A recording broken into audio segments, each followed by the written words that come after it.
Hi, everybody. Thank you so much for taking time out of your day to join us for another episode of the Cybersecurity Insider Program. My name is John Gomez. I'm the Chief Security and Engineering Officer here at CloudWave.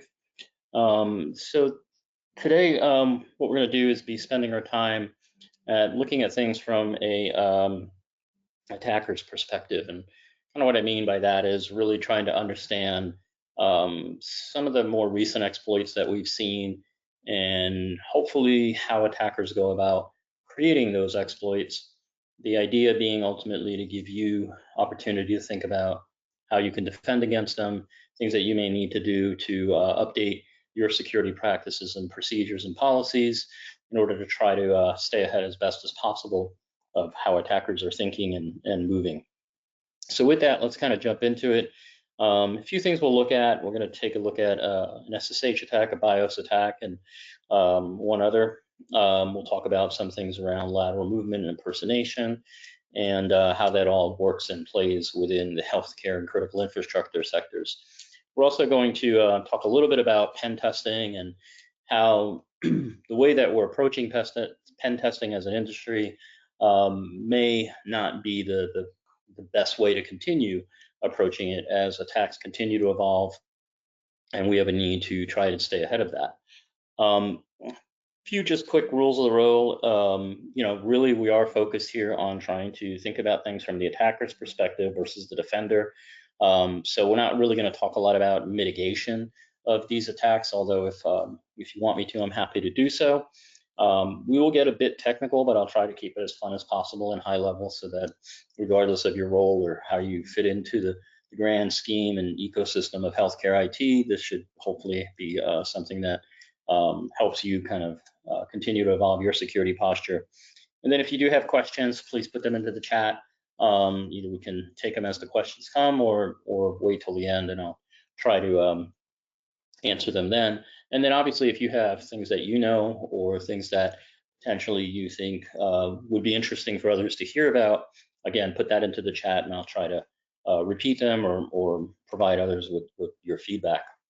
So with that, let's go ahead and jump into this. First thing we want to talk about is this SSH compromise that came out just a little while ago.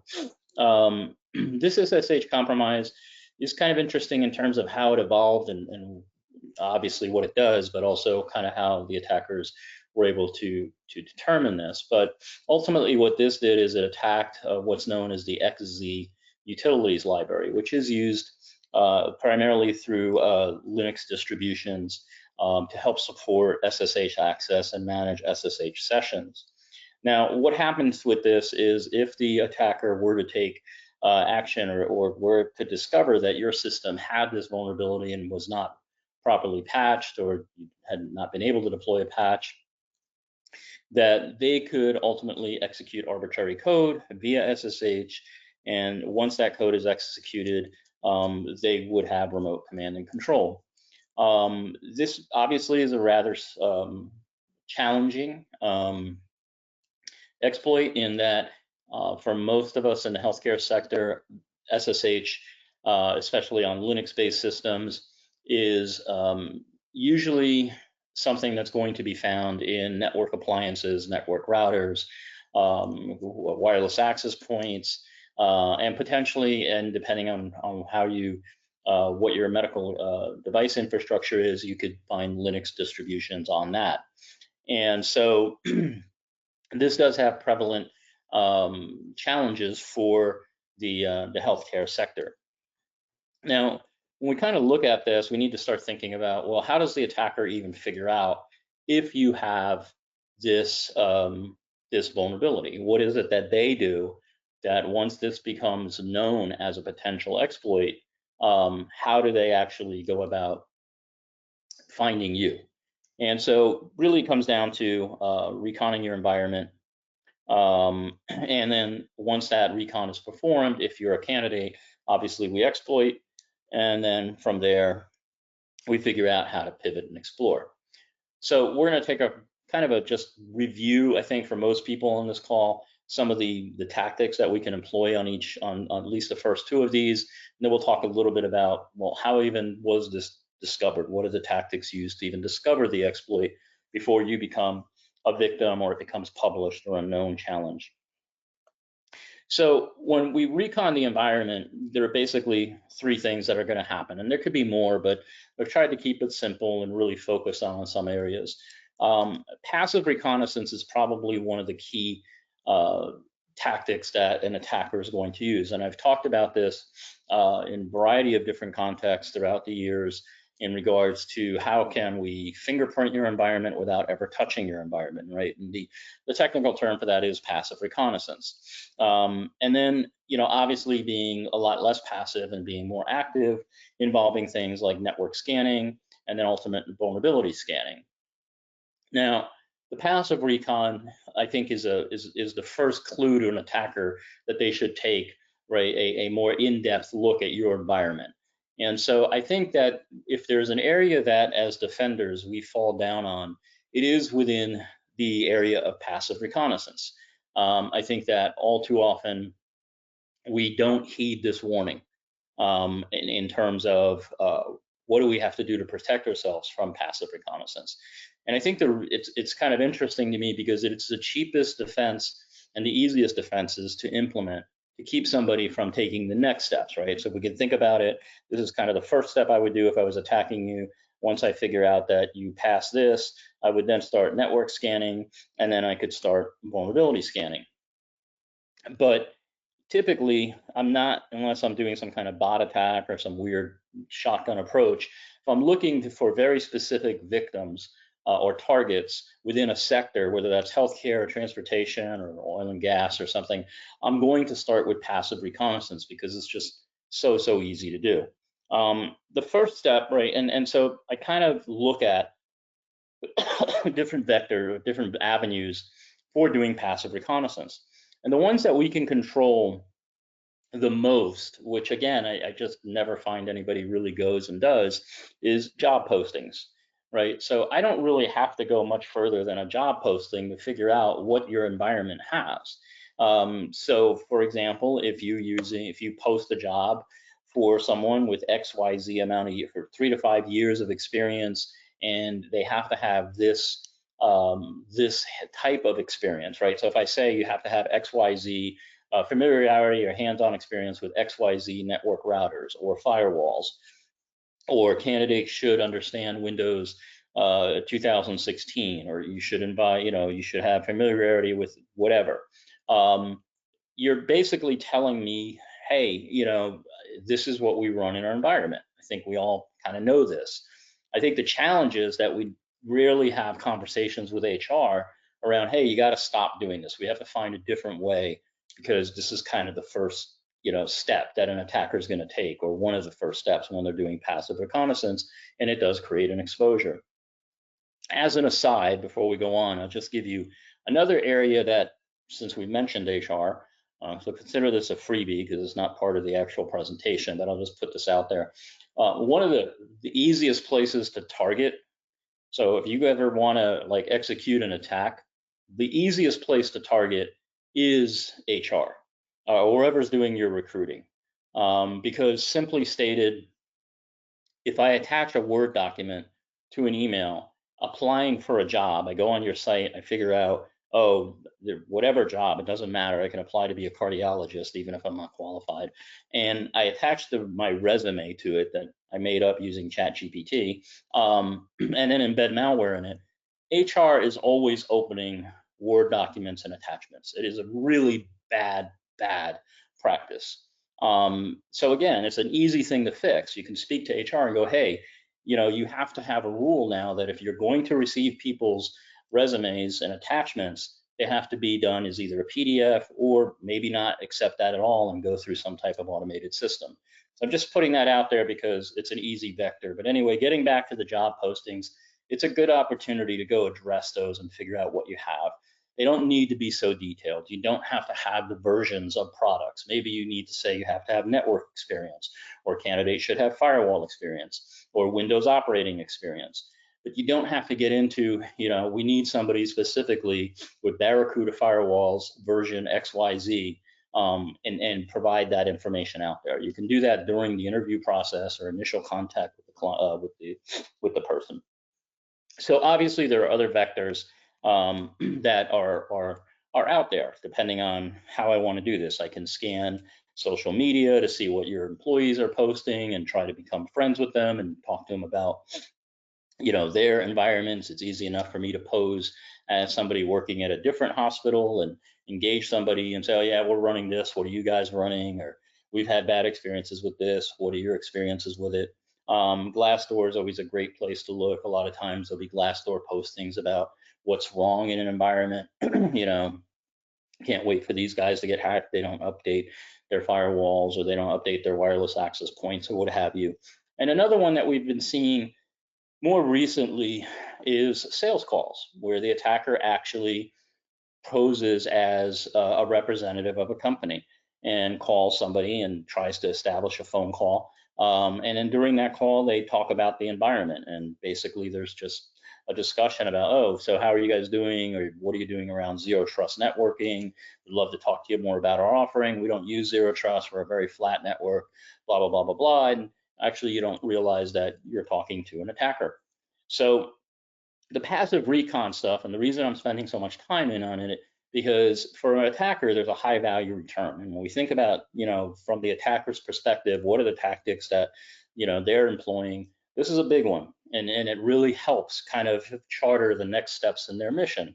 When we get into things like network scanning, you know, we now start understanding the type of network scans we're going to do, and there's nothing really sophisticated we have to employ here.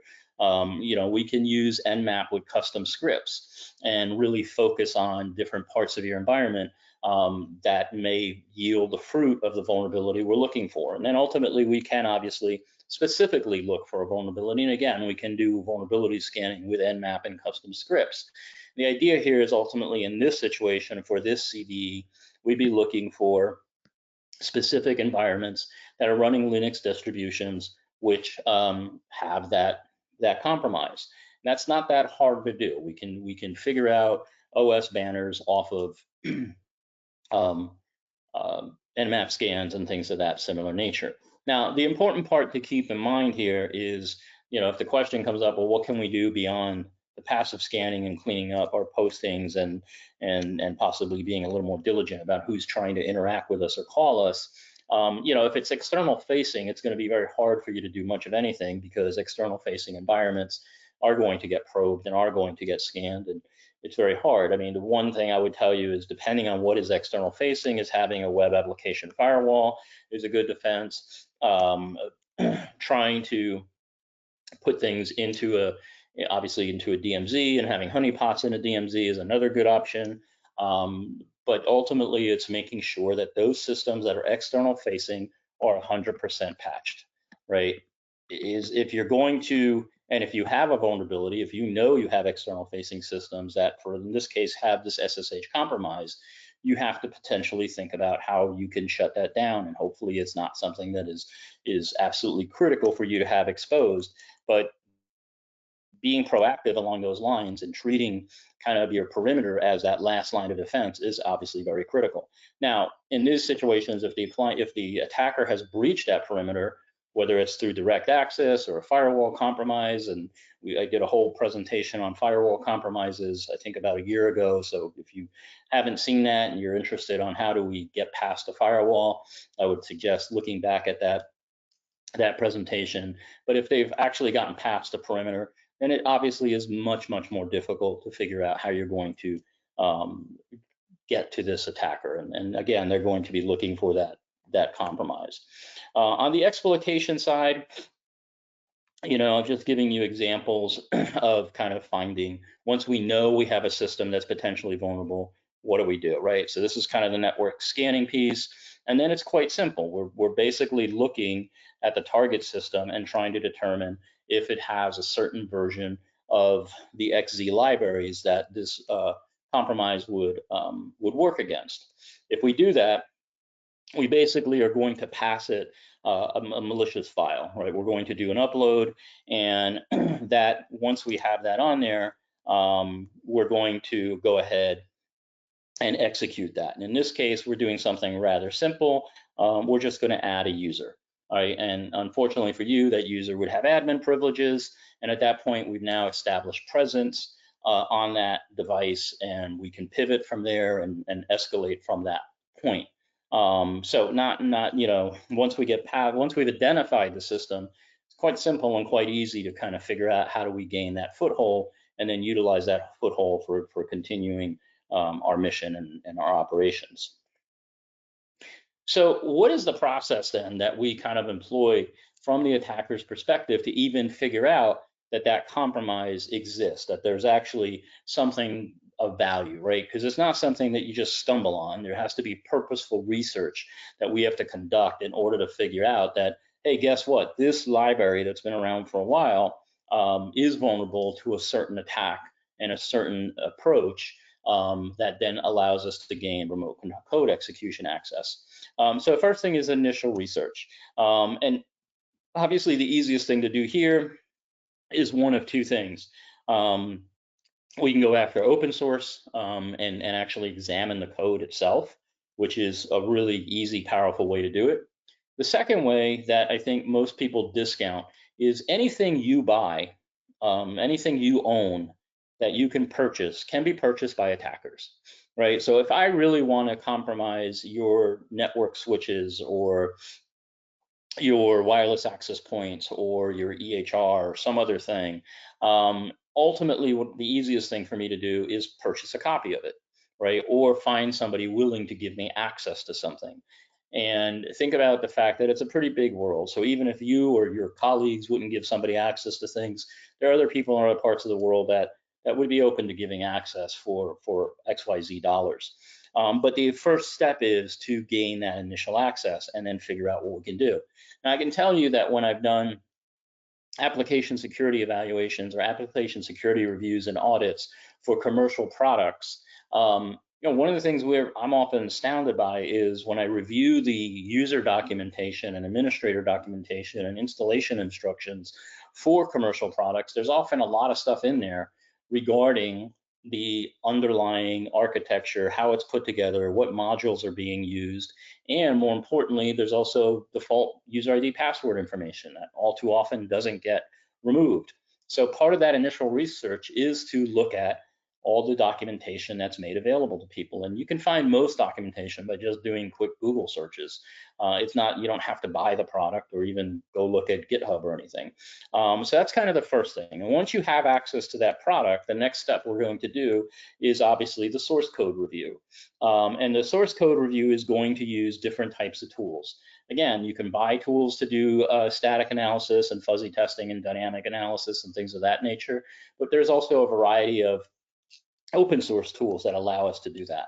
Now, obviously the talent level to go and analyze the code and be able to trace it down and figure out where there's a vulnerability requires some high level, some rather sophisticated engineering capability. Now, the tools are getting better though. And again, when we've worked on commercial products, trying to determine their security, and we do things like static, dynamic, and fuzzy testing and analysis. What I'm kind of intrigued by is over the past several years, the tools have gotten smarter and smarter where they'll actually point out that you don't have input validation here, or this piece or this area of the code and this functionality is susceptible to a buffer overflow or command injection or other type of injection, or this looks like it would potentially be a SQL injection. So even though you do need still to have some sophistication in terms of engineering capabilities, software engineering, in order to figure out where in this source code or where in this system there's an exploit, the tools are getting much better at pointing out where these things are. Now, obviously, if you're a software engineer doing good things for the world, that's helpful to you because you can take that and address it. On the other side, if you're more nefarious and you're an attacker, that's probably unfortunately making their lives a lot easier as well.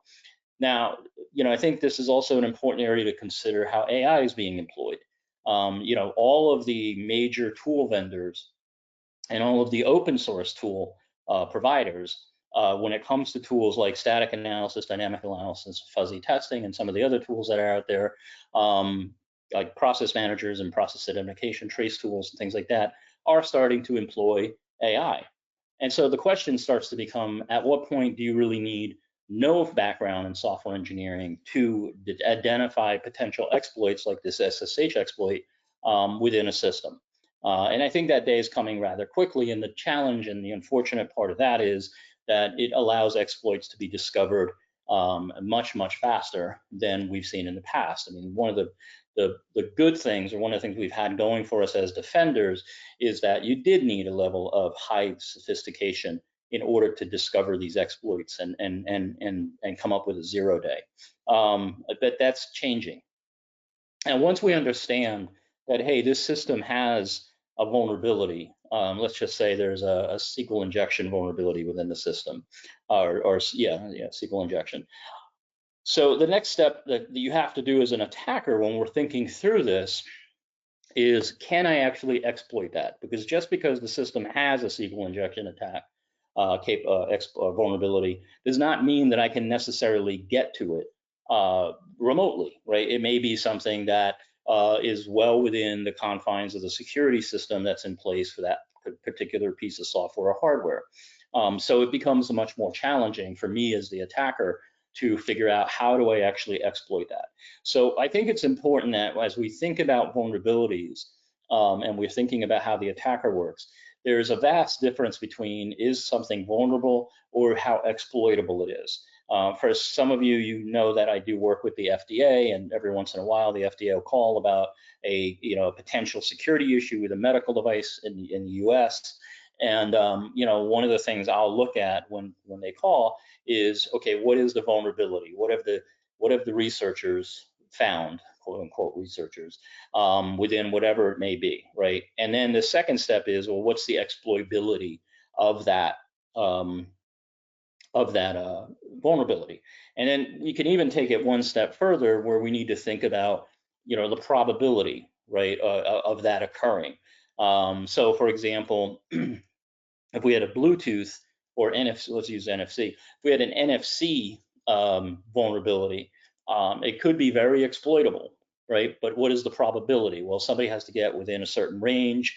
They have to, be able to get through physical security and a bunch of other things, which I know in most hospitals, physical security is not the most difficult thing to bypass. But in any case, it would rank as, well, probability low, high exploitability, and it's a verified vulnerability. But my point on this is, there has to be an exploit developed. We have to have a way to document that as the attacker. So even though we may find vulnerabilities, there's a chance that we just may abandon that pathway if we can't find a way to exploit it with a high level of confidence and ability. So obviously, once that's done, we're going to verify, and then we're going to weaponize. And weaponization is really just taking whatever we're doing to exploit it and making it easy on ourselves, right? So I gave you an example in the previous slide where, for that SSH component, we have a payload that we transfer to the SSH system, and then that actually executes and allows us to gain access and add users. So to us, that would be considered the weapon. The weapon would be that payload that allows us to add an administrative user or root user, and then we can move from there. So the weaponization is ultimately the outcome of all our hard work. Now, depending on, I think the piece that's kind of fascinating, and the thing that I think is important to understand when we're thinking of attackers and their psychology and their approach, going from here all the way down to this, could it take a few hours? Yeah, but chances are no. More than likely, this could take months, right? And the reason I bring this up is because there are a lot of false pathways and a lot of roadblocks you run into. And when you're looking to build out an exploit or a weapon, a cyber weapon, you really start hitting a lot of walls, right? Where you get really excited that, oh, I'm going to be able to use this compromise or this exploit, this vulnerability. And then you find out, like, it's not reachable, or it's a false positive, or it only works in very narrow circumstances. So this is a big hit or miss effort. Now, the reason I'm raising that is because of the tenacity that you require as an attacker, especially if you're doing this kind of work to try and develop exploits, that you have to keep at it, right, until you can find that little needle in the haystack that will allow you to finally execute your weapon and have a true exploitable vulnerability. But again, I think the important part for us here is really to take away, and the understanding I'm hoping you take away from this is the amount of effort that is put into something like this. And so your adversary is a very committed adversary. Now, is every attacker doing this? No, this is a subset of attackers. And usually this is going to be cyber criminal organizations or nation states or somebody who's just, this is what they love to do. And maybe they're not going to use the exploit to actually compromise somebody, but they're going to write about it, which we call those people cybersecurity researchers. Maybe they're doing bounty programs or things like that. The challenge is once something becomes known, then you have obviously the entire other side of this coin, which is the actual nefarious attackers who then take these exploits and these, the weaponization of the exploit and apply it for gain. So, in some ways, good news is there's not a lot of people, relatively speaking, in terms of the grand scheme of attackers that do this, where they're looking for that 0 day from day one. Now, the other piece of this to keep in mind is it hard to always find a 0 day? Yes and no. I think a lot of 0 days go undiscovered simply because there are not enough attackers who can specialize in this type of work. The reality is you don't always have to go through dynamic testing and fuzzy testing and code analysis and all of that. A lot of times you're handed an exploit and it's just a matter of playing around. And suddenly you find something doesn't operate that goes, the way that something is designed.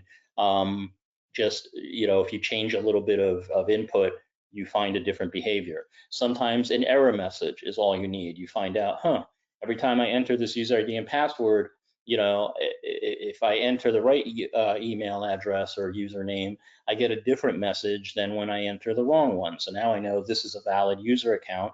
Now I can play around with the password and see what happens. So you don't always have to go through all this. There are a lot of other techniques that allow us to compromise systems. And even though it goes back to the design of that system, it's not as intensive as this. So the point of the matter is, I think we all know this, but I'm hoping to illustrate at a more visceral level that there isn't a certain amount of sophistication and there is a certain amount of tenacity and effort that has to be put forth in order to come up with something like that SSH vulnerability. So ultimately, what was this? Like, what was the culprit here? Like, what did the attackers discover when they came forth and started exploiting this vulnerability, right? Obviously, this is a vulnerability. Obviously, it is exploitable. And the probability of exploit is very high because it's not something where I have to be standing next to it in order to make it, to compromise it. So ultimately, it came down to input validation. And the sad part here is there are a few things, if any of you are familiar with OWASP, there are several things we see in OWASP that keep coming up over and over and over, and one of them is input validation.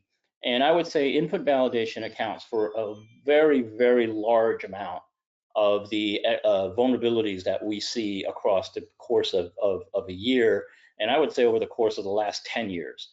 It's always, at least from an OWASP perspective, in a top 3 to top 5. If you're not familiar with OWASP, it's OWASP. I believe it's OWASP.org. And one thing I would tell you is, if you're dealing with vendors, especially for critical infrastructure systems, mission critical systems, it's a good idea to ask them, like, are you following OWASP? Are you looking, what practices do you have in place to address these type of security items? But in any case, input validation is a huge one, and it keeps rearing its ugly head. Now, some of the history behind this is, unfortunately, addressing security or secure engineering is not something that's been around for very long. Cybersecurity has, and obviously attacks have been around for decades now, but we've never really, as a career or profession, had a lot of people focused on writing secure systems or designing secure systems. And so this has been something where it's one of those things you learn as you go. I think that's changed a lot in the past 2 or 3 years, where university and computer science programs really are focused much more on how do you write and design secure systems.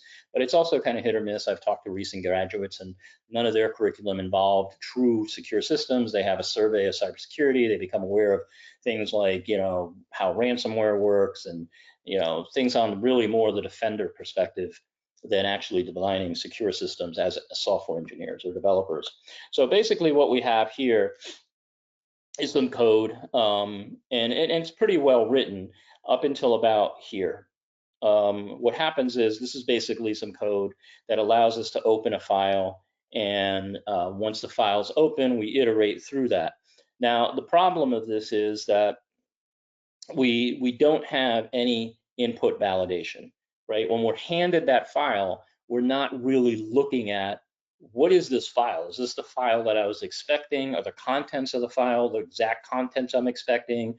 Was I expecting a CSV file and somebody handed me an executable file? I mean, it's a very simple kind of example, but there is nothing in this code that would stop me from passing an executable file to this system.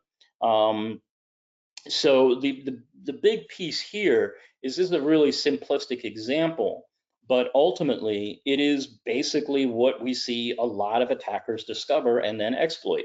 Now, I used a file as an example here where I pass you a file, and if you think about the SSH compromise I just talked about, it's all about I pass you a file. The file gets read by that XZ library, and then unfortunately it executes whatever's in that file. It attempts to do it, and all of a sudden I'm able to process Linux commands which allow me to add a user.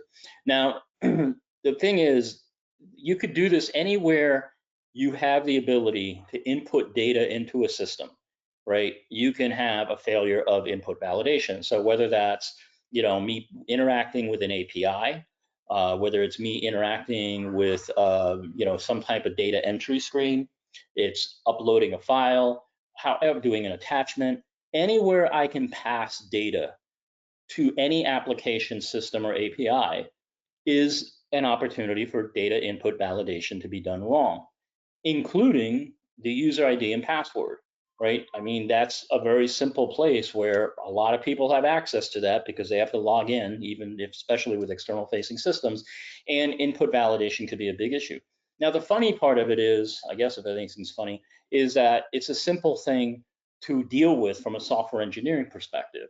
The basic rule for writing secure systems is any and all input should be sanitized, right? You should, for every place that you can input data, have a maximum length of that data. You should understand the type of data that you're allowed to bring in, almost like a whitelist. And you should have very clear fallbacks in terms of if the inappropriate data is passed to you, how do you handle that from an error management perspective? Unfortunately, we find that most software engineers take shortcuts. They don't input validate, or they don't think about input validation as broadly as I just presented it. They think about input validation in some very limited capacity. But anywhere that you're exchanging or interacting with data should have input validation. And the other thing I would say, and I guess it's a little bit beyond the scope of you guys as an audience, because I don't think most of you are software engineers, is you should have input validation no matter where in your system you're processing that data. So it's not just where I enter data or where I call the API, but anywhere. Like if I have a backend system or some type of backend algorithm or backend functions, those should all have input validation. So it's something that should appear throughout the entire system. One thing I can do as an attacker is look for places where data is defined of any sort and see if I find a lack of input validation, and then start hunting even deeper there. So just to give you an idea, this is kind of how this all developed, right? It all started because a software engineer decided not to have input validation, and suddenly years later, an attacker discovered that, and now suddenly we have an exploit that allows people to interact with SSH, upload files, and remotely execute commands. So the next thing I want to look at is BIOS attacks. These, I think, are particularly nasty, and over the past year, they've become much, much more prevalent. Now, good news is we're not talking about 100 new BIOS attacks. We're talking, I think there's three or four new ones have come on the scene. Now, unfortunately, one of those does impact medical devices. And so I want to step back a little bit and just talk about why these things are so scary in terms of what they can do and what they afford, right? So one is basically obviously if we get to the BIOS, we have a very low level of control, meaning that anything and everything that happens in that system, the attacker now has the opportunity to interact with or intercept. We're running below the operating system, and anything that operating system does, I can inject into and take over any process, any command, any data exchange, any network connectivity, anything to do with the hardware, hardware interrupts, hardware interaction, all of that. So I've really bypassed everything, which is a really huge field day for an attacker. And I think that's part of the reason we're seeing more and more researchers or quote unquote researchers focus on how can we compromise the BIOS. Obviously survivability. You know, whether you install the OS, reinstall the OS from scratch, put in a new hard drive, ultimately the BIOS is going to remain, and so that attack is going to survive. It's very hard to know if you have a BIOS level attack. So it's the lack of visibility into that and being able to even understand or get an alert, hey, the BIOS has been compromised. That's concerning. So you need to be able to figure out through indirect observation whether or not the BIOS has been manipulated. Obviously, rootkits fall into this place. It's a hard thing to update firmware. So this makes it particularly nasty because if I came to you and said, hey, guess what? You know, 300 of your smart pumps have this XYZ BIOS malware, that's a bad day for your clinical engineering team, let alone if I came to you and said 1,000 of your desktops need to have the firmware updated. It's not the easiest thing to do. Yes, it can be done, but it's a resource intensive process typically. In terms of integrity checks and secure boot, some of the things we've seen in the past 2 years with BIOS have been that the BIOS integrity checks are disabled. Now we're seeing this not just in BIOS, just so you guys know, I think over the last we've seen this in 2 years for BIOS, but in the last 3 years or 4 years, been seeing a lot more where ultimately attackers are turning things off, like firewalls or antivirus or things of that nature. So just relying on integrity checks or secure boot, again, probably not the most not the most secure way to go about it, and probably giving you a false sense of security. We also have malware that's deployed to the BIOS, but it then infects the operating system. And you go out and you replace the operating system, and it reinfects it. You know, obviously, if you're seeing that, probably need to figure out what you're doing with that firmware. The other thing is they can stay very hidden. And we've seen that where there's timer-based deployments, where they're in the BIOS and they stay quiet for a while. We've seen a couple of things like this where there's been a ransomware attack, and then secondary to the ransomware attack, we've seen BIOS infections. And I'm not going to say who had been hit by that, but it's a pretty well-known attack, and I think most people don't know that there was a primary and secondary attack, but we've seen that pattern a little bit more over the past, I'd say 18 months or so, where we'll see a very visible attack like ransomware and then a secondary attack. Not often, the thing that's interesting is when we've seen that, the ransomware attackers, not necessarily the ones that are carrying out the BIOS attack. It's almost like the ransomware attack occurs, somebody else figures out like how they were able to execute that ransomware attack, what was their point of entry. The point of entry is not shut down, and so now another group comes along and deploys a BIOS attack. The ransomware gets paid and everything looks good, and then all of a sudden, months and months later, you find out like, oh, our BIOS has been infected. So one group that's really good at this is a group called Midnight Blizzard. They're also known as APT29 or Cozy Bear. Again, I don't make up the names for this thing, but I think it's kind of cool. And so again, it's pretty straightforward, right? They're going to create initial access, gain control, compromise the firmware, and that gives them persistence. Now, there's no real difference on how BIOS attacks occur versus other attacks. We're still going to use phishing. We're still going to do initial recon. The installation process is going to be very similar to deploying, although to get to the BIOS is a little bit trickier, but once we know we have an exploit, we can get to it. And then we may wait till the reboot occurs and go from there. We've already talked about persistence through OS installs and things like that.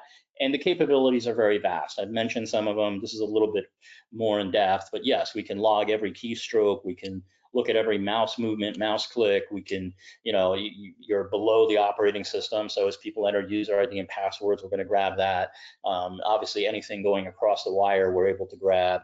And obviously, we can do pretty much anything we want. It's just a matter of how covert we stay and how we approach that. We've talked about this in terms of low-level control, survivability, detection difficulty, the wide-scale impact, and that it is definitely a persistent threat. It is inside your firmware. So how can you kind of mitigate this? Well, obviously, check your firmware, right? It's something I think a lot of us forget. We're focused on OS patching, application patching. You do have to have some process, and probably the best way to do this is every 6 months, or every X period of time, have some kind of reminder within your organization that we do have to review our firmware, and that review may just be as simple as checking, are there any updates from the manufacturers? Now, one of the challenges that a lot of organizations don't track the firmware versions that you have. So probably the first step is getting an inventory of what firmware is in your environment. And again, you may be thinking off the top of your head, server or desktop, but you also have to think about other firmware, especially medical devices, IoT systems, smart control systems, things of that nature that all employing different types of firmware. Yes, enable secure boot. You can put in things like TPMs for trusted platform modules and hardware-based security. One of the big ones is firmware integrity monitoring, is basically having a process that evaluates if the firmware's changed, right? The firmware does ultimately have a checksum, and if that checksum changes, that's a big indicator. Firmware should not be changing its checksum unless somebody's gone in there and injected something. And I would tell you, if you do have some type of firmware integrity monitoring and you do see a checksum change, you probably want to take that system offline really quickly.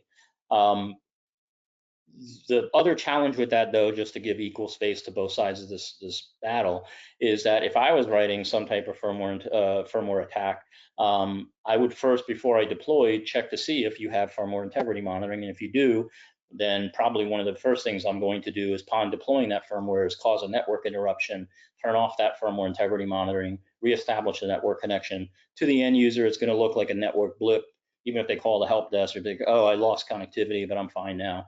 And life goes on, and your firmware detection system probably wouldn't be able to deploy that alert. And then obviously restrict administrative privileges, and not just, the obvious one here is to lock down admin privileges for end users and things like that.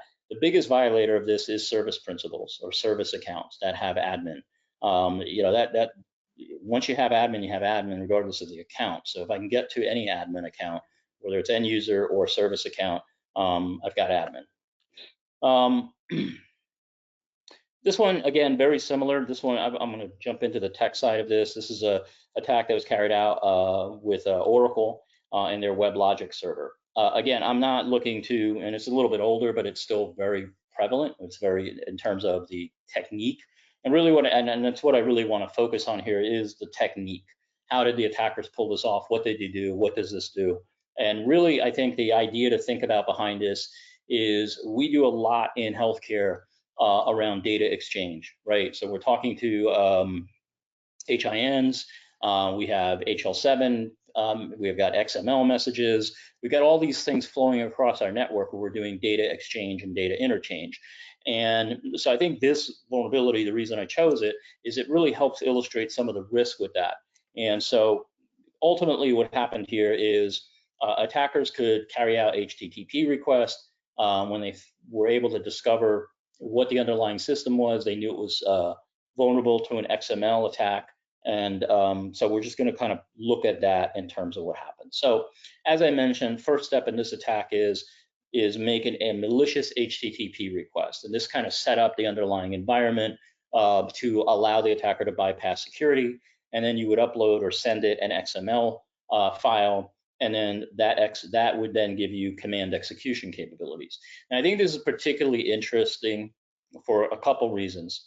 One is I think it's really fascinating that you can use XML to ultimately execute attacks. We think about other types of ways to execute attacks, whether that's through JavaScript or command injection or SQL injection.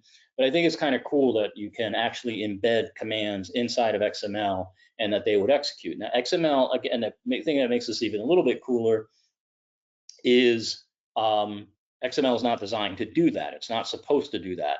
And it doesn't do that. The reason that that works is because of the way the code implementation is done, that when you walk through the XML file, you actually parse it and execute the commands, which I'll explain a little bit better in a moment. So what you see here is that there's a malicious HTTP request done. And when this request is done, it's using something called SOAP. Now, this is an older standard, but this still works today.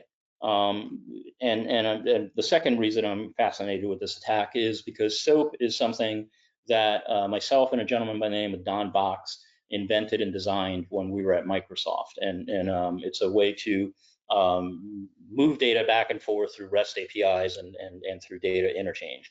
But the point here is that you can embed a payload within this what's known as a SOAP envelope, which is just basically a structure. And so this here would be the malicious payload.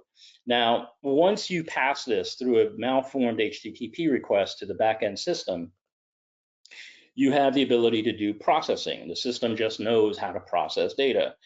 And what you can see here is that there's a bunch of Java stuff that's embedded inside of this.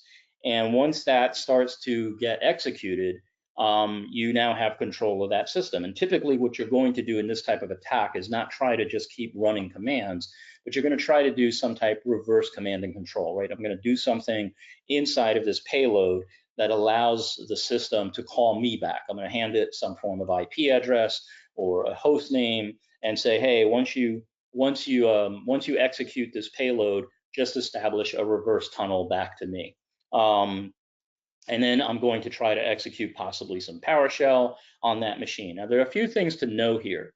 The reason this attack works, aside from the fact that the developer didn't do input validation, right? They allowed me to pass anything. But the bigger piece here that allows this attack to work is that I have the ability to execute PowerShell, and I can execute that PowerShell at an admin level. And the reason that occurs is this system, right, this Oracle system, when it got deployed, was the application software was running as admin, right? Now, whether that's a requirement, which is not a good thing, or just the IT department decided, you know what, let's install it as admin, and that's the easiest thing to do to get this thing up and running. When this executes, when this code executes, it's going to run under the context of that application. So if that application is logged in as admin, then obviously all this code is going to run in admin. So if I, as the attacker, have the ability to execute PowerShell, I've just done, I don't have to do privilege escalation and all of that. It's no big deal. I'm just running under the context of admin. So now if somewhere in here, I decide to do a reverse tunnel or some kind of reverse command and control, this process is now running at admin, all right? And depending on how I implement that, even if you shut off this server, right, I turn this off, but somehow I've written this in a way that preserves my network connectivity, I'm still running under admin. So you basically, because you've installed the software running an admin account, then you're kind of complicit in this issue, because not only did the software engineer not implement their code correctly, but you kind of now took the next step. Because if this guy wasn't running an admin and I tried to run my code, my PowerShell here, then I would fail, right? Because I can't do anything. Now I have to get a little more sophisticated and try to do privilege escalation, which could be much harder to do. So hopefully this helps you understand kind of the inner workings of how these attack works. And this XML stuff can still be done today, right? It's more you're hoping the software engineer has implemented data input validation versus like, oh, there's something in XML that changed that doesn't allow this to happen. All XML is vulnerable to this. I might as well mention CrowdStrike. I'm not going to get too deep into them. I think there's a lot of stuff out there. The one thing I want to clear up, I did a presentation earlier today and people are like, oh, I didn't know that. is the CrowdStrike stuff was not a malware attack or a security attack. It was simply, bad QA is, like, I think, the easiest, most direct way to say it, which can happen to any software company. So I don't think in any way, shape, or form, CrowdStrike helped enable the distribution of malware or an attack. Now, what I will tell you is this, and we're going to transition into pen testing, is years ago, I was brought into a children's hospital to do a pen test. And one of the ways that we succeeded in that pen test was that we compromised their antivirus system. And a lot of antivirus systems have one server or a couple servers or a few servers that go up to wherever and grab the latest signature updates for all of the antivirus systems that are deployed in that environment. And what we learned was once they download that antivirus signature, they then push it out to all the applications that are subscribed, all the AV agents. And those AV agents typically, again, because of the way things are designed, run under admin, sometimes local admin. So the fun part for us was we compromised that distribution server and were able to demonstrate that we could push out nefarious code using the antivirus system as our channel, as our conduit. So probably what happened here with CrowdStrike is very similar, where they, not an attacker didn't do this, but a CrowdStrike deployed something, it got published out to everybody. The reason I'm bringing that up to you is, for me as an attacker, if I do that, compromising the antivirus system is like one of the coolest things. I love getting to it, because once I have that, then I can push code out everywhere, and all of that code I push out is going to run under the admin account, and it's game over for you guys. But that kind of brings us to pen testing. Look, what I would tell you, and I don't know if this is a very popular or non-popular thing I'm about to say, but I think most pen testing in this day and age is very dated. I think what I see most people do is the same old thing over and over, right? It is pretty static and predictable. It's a periodic assessment. We do some pretty service level analysis. We kind of sort of look at APTs, but for the most part, a lot of the more sophisticated stuff is overlooked. We rarely look at firmware and BIOS attacks. We kind of really don't tailor it often. I think we do as CloudWave, but for the most part, a lot of pen tests are not tailored to the healthcare sector. And I think they focus on, I just want to be able to say I did this so I can meet compliance and regulatory rules. And hey, if the last thing I said is what you're trying to do and just check the box, then just party on with classical pen testing. It's fine. It's probably economically makes sense. But don't freak out. If you get hit and you're like, why didn't the pen test catch that? Why didn't we know? How did they do this? Like, we thought we had a great pen test, but yet the attackers did blah, blah, blah. And so, and they got in. Well, that it probably because you're using, or whoever's doing your pen testing is using some dated approaches. And I'm not talking here about script kiddies who just pretend to be pen testers. we're seeing this with more mature pen testers who've been doing this for a while, but they're kind of, the rules of engagement and the approaches that are being asked by customers kind of keep them stuck. My suggestion is to evolve how you're doing pen testing. And hopefully the context of this presentation has been attackers are evolving. They're putting in a lot of time for research. They're finding ways to bypass common protections. So we got to up the game to figure out if we're vulnerable before they figure it out. One thing is having some form of continuous security assessment. Maybe consider the idea that, hey, you can pen test us whenever you want.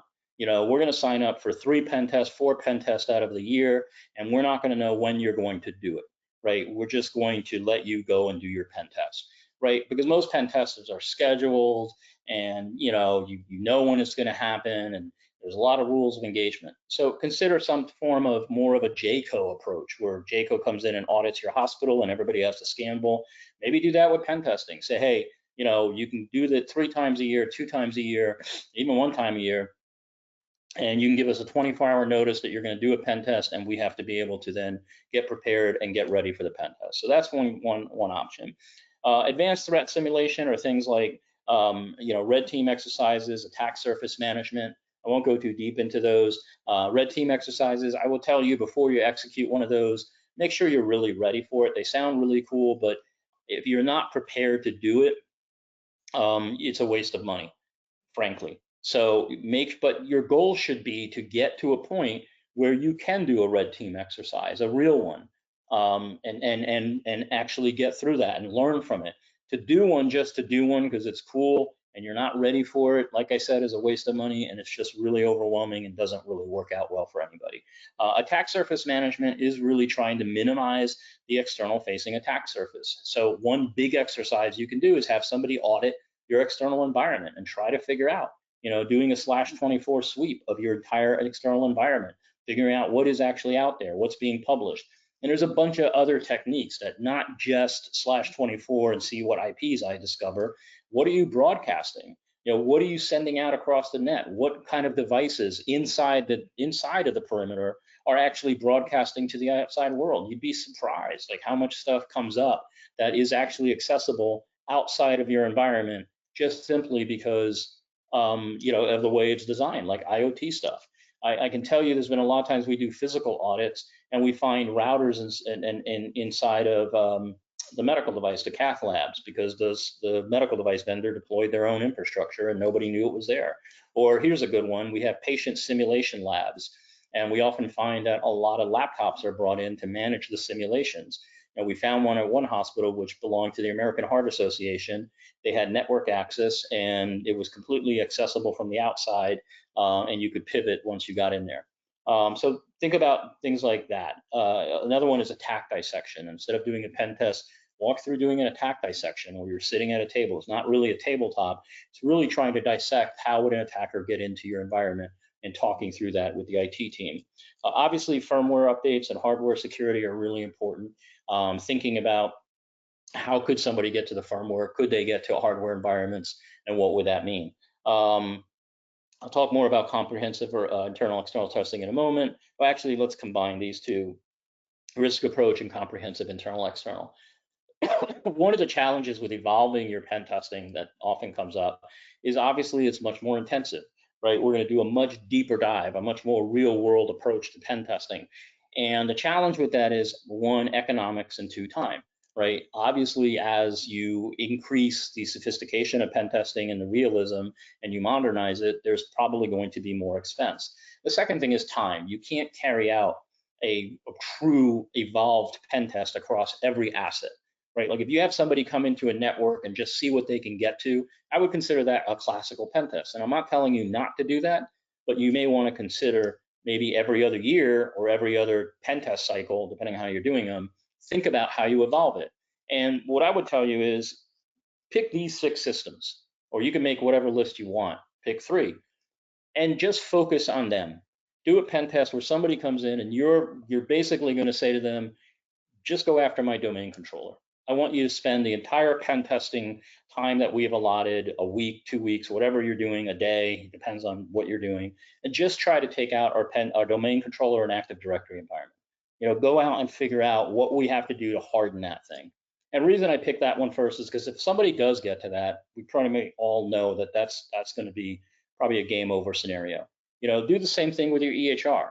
Right now, you may say, well, I can't let people go after my production environment. So make sure that your test or training environments are truly reflective of what's deployed in production, and set up a situation where somebody just spends the weekend or a week going after that EHR in test and training, and they're just focusing on that, and they can do whatever they need to do to go ahead and go after that environment. Same thing for lab, pharmacy, purchasing, and portals, especially things like your imaging portals where you have possibly people from some other part of the world or some other part of the country logging in to do image interpretation, especially if you're a smaller hospital. It's a huge vector. There's actually an attack out there called Orange Worm, where it actually attacked the radiology portals, pivoted from there, and was able to spread across the entire environment. That attack affected, I believe it was 1,100 hospitals in the US, Europe, and Australia. So my point on this is pick 6 systems that you really think, or pick 3 that are really critical. Now, aside from the domain controller, why I picked the other ones of these is because one of the things we've learned that if you ever get hit with a true house-wide cyber attack, the systems that the doctors and the clinicians are going to need back up and running as quickly as possible are these systems, right? It's going to be the domain controller, EHR, lab, pharmacy, purchasing, and portals. And so being able to actually understand how well those systems can withstand a true pen test attack dissection is really critical, because these are your bread and butter systems. Yes, there's tremendous other systems, medical devices, all that. But here's the thing: you can survive without a lot of those other things. This is where a lot of the chaos occurs. These are the systems you're going to be asked to get back up and running, not necessarily in this order, but they're going to be the ones that probably are going to create the greatest frustration for not having access to. And you could change it. Maybe it's different for your hospital. So with that, we're kind of at the end. There is a poll that you're going to see appear in your chat window. And if you could take that poll, we're trying to refine and evolve what we're presenting to you going forward. And we would love your feedback on, hey, here's what I'm interested in. One thing we've always offered is if there's anybody that wants to do presentations, please let us know, let Laura know with our team, and we're happy to have others present. We think this should be a community where everybody kind of can help bring ideas and hopefully solutions to the table.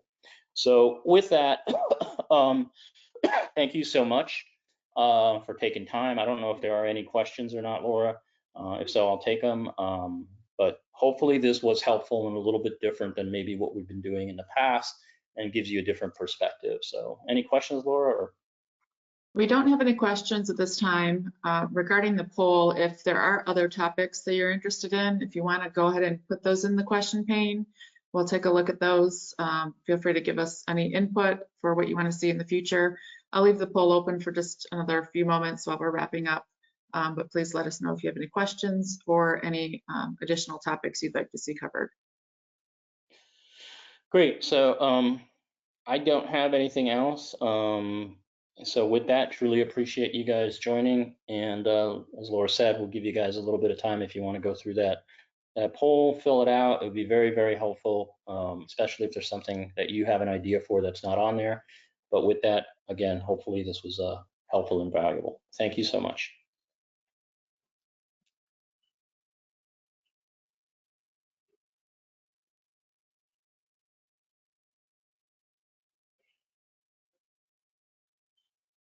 Okay, it looks like there's still people voting, so I'm going to leave it open for another moment.